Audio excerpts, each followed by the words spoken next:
Hi friends, అందరికీ welcome to Godavari dot ముచ్చట్లని నా channel. Big boss కోసం చెప్దామని చూస్తున్నాను. ఎవరు వచ్చినా కళ్యాణ్ కోసం, తనుష్ కోసం చెప్తున్నారు. వీళ్ళకి ఇంకే పని లేదు. బిగ్ బాస్ పంపిస్తున్నాడో తెలియట్లేదు, ఏమో తెలియట్లేదు.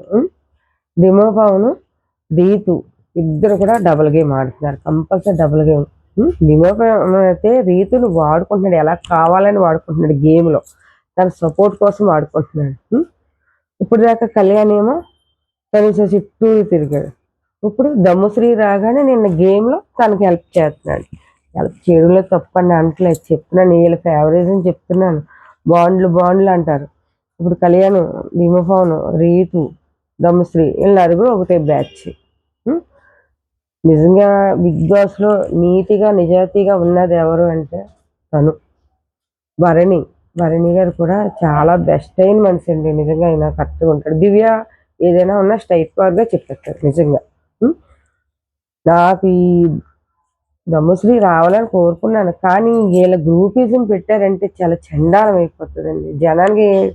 చూడండి, ఈ వారం మాది వెళ్ళిపోతే మళ్ళీ వారం నామినేషన్ ఉంటే దమ్ముశ్రీని పంపించారు. రాము అయితే మాత్రం వెళ్ళండి. రాము చాలా మంచి వ్యక్తి, మంచిగా ఆడతాడు గేమ్ కూడాను.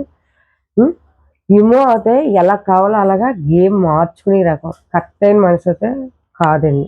తన ఏదో చెప్పేస్తాడు, సొల్లు చెప్పేస్తాడు. ఎక్కడికి వెళ్ళి ఆ సోచ్ చెప్తాడు, అక్కడికి వెళ్ళి ఆ సోచ్ చెప్తాడు. అంటే ఈ ఆడియన్స్లోకి వెళ్ళాలి అని చెప్పి తను మాట్లాడేది విధానం ఆడియన్స్లోకి వెళ్ళిపోవాలి అన్నట్టుగా చెప్తాడు ఏదైనా.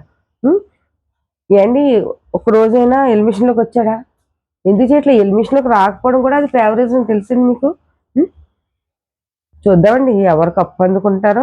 అక్కడ నిజాయితీగా ఆడింది ఎవరన్నది మనకి ఇంకొక 4-5 వారాలు అన్నీ తెలిసిపోతాయి. ఇప్పుడు 8వ వారం వస్తుంది మనకి. తెలిస్తే చూద్దామండి ఫ్రెండ్స్. మీకు నచ్చిన వాళ్ళు మాత్రం ఓటింగ్ చేయండి, కానీ నిజాయితీగా ఎవరు ఆడుతున్నారన్నది చూసి మీరు ఓట్ వేయండి. నా ఫేవరెట్ అయితే తెలుసు కదా, తనుష. కళ్యాణ్ మొన్నటిదాకా సపోర్ట్ అనుకున్నాను. ఇప్పుడు దమ్ముశ్రీ వచ్చాక మారిపోయాడు కాబట్టి నాకు కళ్యాణ్ కూడా సపోర్ట్ చేయనండి నేను. Bye friends.